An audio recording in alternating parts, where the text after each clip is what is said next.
So, anak ti rason ma'am no, apeng agfile ti manen, iti Kurimaw. Kuyan, syempre agpailak ta kayat kumet nga isubli kay serbisyo nga na ited ni Udi. Then siguro, hopefully, napalubusan ni ako. Kat syempre na yunan tayo. Deta may purpose tayo nga ag-serve iti tao. Ma'am, sino di kiti kuha tayo? Grupo tayo nga agfile? Kompleto tayo. Ada 8 nga counselors tayo, 10 vice tayo. Sino di kiti kadwayo council ma'am?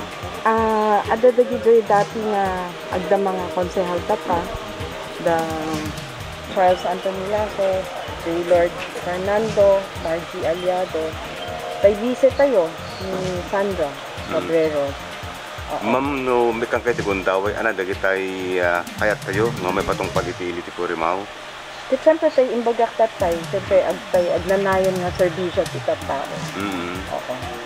Lalo na dagi tayo naligrigatan, isuda ti lalo tata, nagpandemya met, diba? So nga adot marigligatan, naramdaman namin.